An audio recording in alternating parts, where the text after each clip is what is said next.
नमस्कार स्टूडेंट्स, कैसे हो? आशा है सभी स्वस्थ होंगे, सुरक्षित होंगे। आज अपन क्लास 12 के लिए नया चैप्टर स्टार्ट करने जा रहे हैं, उपसय संयोजी यौगिक। चैप्टर नंबर 9 है अपना उपसय संयोजी यानी कोऑर्डिनेशन कंपाउंड्स, जिन्हें संकुल यौगिकों के नाम से भी जाना जाता है। उपसय संयोजी यौगिक या संकुल यौगिक, जिन्हें कोऑर्डिनेशन कंपाउंड कहते हैं। आज अपन इनके बारे में अध्ययन करेंगे। नया चैप्टर स्टार्ट कर रहे हैं। According to the new syllabus, यानी नए सिलेबस में जिस तरह से काटछांट की गई है उसके अकॉर्डिंग आज से अपन इस चैप्टर में शुरुआत करने जा रहे हैं। यानी इस चैप्टर में आपको केवल वही टॉपिक पढ़ने को मिलेंगे जो अपने नए सिलेबस में रखे गए। जिन टॉपिक्स को हटा दिया गया है वो अपन यहाँ पर अध्ययन नहीं करते। चलिए आज का वीडियो स्टार्ट करते हैं। सबसे पहले उपसय संयोजी यौगिक क्या होते हैं?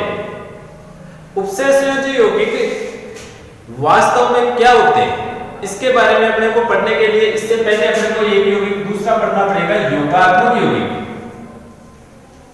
क्योंकि उपसय संयोजी यौगिक योगात्मक यौगिकों का प्रकार होता है। तो पहले अपन योगात्मक यौगिक क्या होते हैं इनके बारे में देख लेते हैं। देखिए योगात्मक यौगिक क्या होता है। अगर आप दो सरल और स्थायी यौगिकों को मिलाते हैं, सरल और स्थायी यौगिक होने चाहिए, दो सरल और स्थायी यौगिक, दो सरल प्लस स्थायी यौगिक, दोनों को मान लीजिए अपने मिश्रित कर दिया, मिक्सअप कर दिया और मिश्रित करने के बाद में उनको वाष्पित कर दिया। दो सरल और स्थायी यौगिकों को एक जगह मिला करके मिश्रित करके और उनको वाष्पित कर दिया। जैसे मान लीजिए मैंने पोटेशियम साइनाइड और आयरन साइनाइड दोनों को एक जगह मिला करके वाष्पित कर दिया, दोनों का मिश्रण बना करके और दोनों को वाष्पित कर दिया।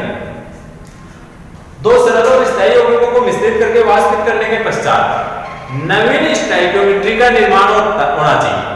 यानी यहाँ पर जो यौगिक बनता है उसकी स्टोइकियोमेट्री नहीं होनी चाहिए। नवीन स्टोइकियोमेट्री युक्त अगर यौगिक का निर्माण होता है तो उस यौगिक को योगात्मक यौगिक कहा जाता है।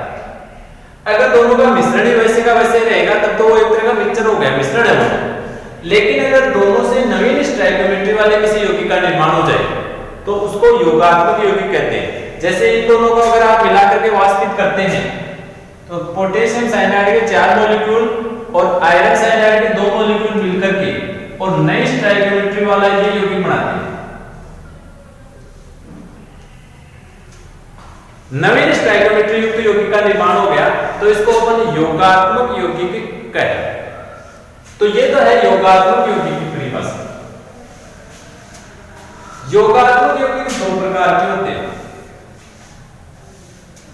नंबर 1 द्विक लवण और नंबर 2 उपसय संयोजी यौगिक या संकुल यौगिक, जो अपने को इस चैप्टर में पढ़ने हैं। यानी संकुल यौगिक एक योगात्मक यौगिक का प्रकार है। पहले द्विक लवण क्या होते हैं इसके बारे में हम देखें। देखिए द्विक लवण क्या होता है। द्विक लवण वे योगात्मक यौगिक होते हैं जो विलयन बनाने पर अपने समस्त आयनों में विभक्त हो जाते हैं। विलयन बनाने पर समस्त आयनों में विभक्त हो जाते हैं। अर्थात आप ये कह सकते हैं कि ये ठोस अवस्था में तो होते हैं स्थायी, ठोस अवस्था में द्विक लवण स्थायी होते हैं, लेकिन विलयन में ये अस्थायी होते हैं। यानी विलयन में ये आयनित हो जाते हैं। अर्थात वे योगात्मक यौगिक जो ठोस अवस्था में स्थायी हो परंतु विलयन में पूर्णतः आयनित हो जाते हैं। या आप ये कह सकते हैं कि विलयन में अपने सभी आयनों का परीक्षण देते हैं, उसे द्विक लवण कहा जाता है। जैसे फिटकरी, जिसको पोटास एल्यूम भी कहा जाता है, फिटकरी या पोटास एल्यूम, ये एक द्विक लवण का उदाहरण है। देखिए फिटकरी का क्या सूत्र होता है। फिटकरी कैसे बनती है? पोटेशियम सल्फेट और aluminium sulphate, potassium sulphate plus aluminium sulphate, इसके मिश्रण से बनती है। इन दोनों को मिलाकर के अगर वाष्पित करेंगे तो द्विक लवण बनता है फिटकरी। फॉर्मूला देखिए इस प्रकार से होगा K2Al2 SO4 का होल 24H। अब ये द्विक लवण है, ठोस अवस्था में ये स्थायी होता है, लेकिन जैसे आप इसको विलयन में घोलोगे, पानी में घोलोगे तो इसके जितने भी आयन है वो टूट करके सारे अलग अलग हो जाएंगे। देखो इसमें कितने आयन है,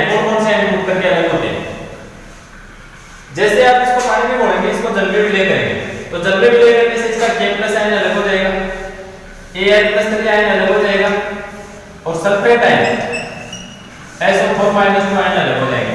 3 आयन थे और तीनों आयन टूट करके पूरी तरह से अलग अलग हो चुके हैं।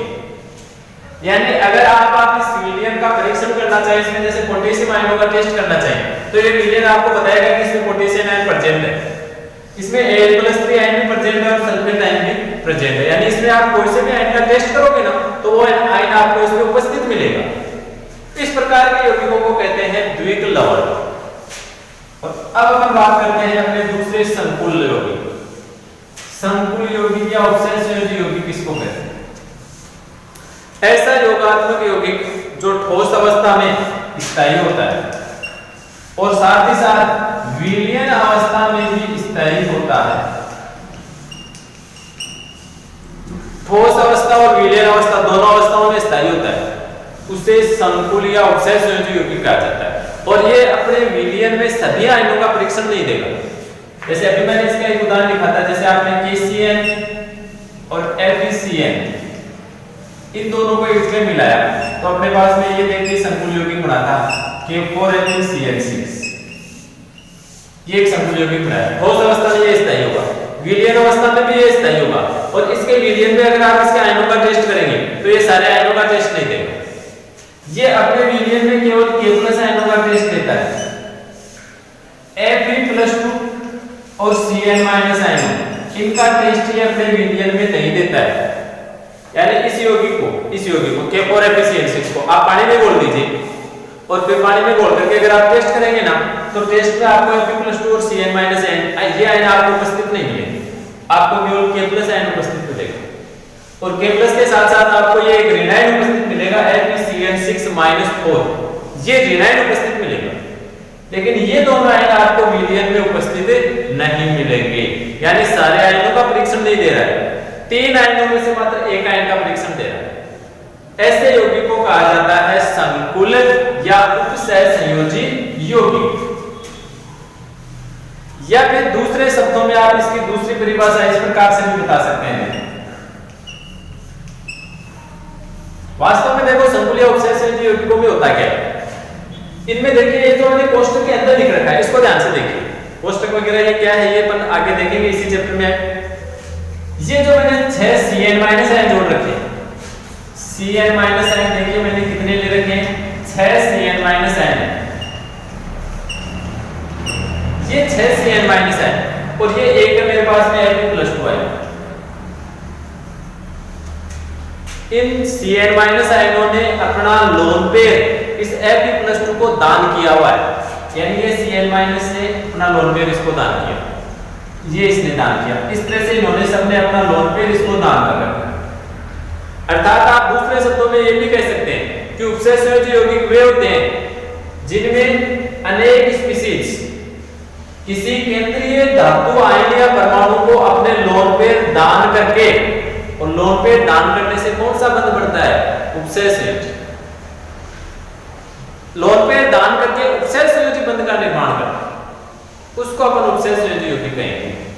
वे यौगिक जिनमें अनेक स्पीशीज, 2 या 2 से अधिक स्पीशीज किसी केंद्रीय धातु आयन या परमाणु को अपने लोन पेयर दान करके उपसहसंयोजी बंध बनाती हैं, उन्हें उपसहसंयोजी यौगिक कहा जाता है।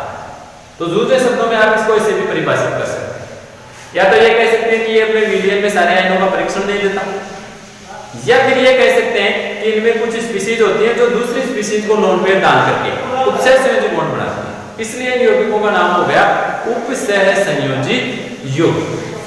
तो ये था अपना आज का वीडियो जिसमें हमने उपसहसंयोजी यौगिक क्या होते हैं, योगात्मक यौगिक के किस प्रकार से ये प्रकार है, इसमें क्या होता है, योगात्मक यौगिक क्या होता है, यानी कि बेसिक डिटेल क्या है, योगात्मक यौगिक उपसहसंयोजी यौगिक ये होते क्या है, इनके बारे में आज हमने अध्ययन किया। आज के वीडियो में बस इतना ही। धन्यवाद। जय हिंद।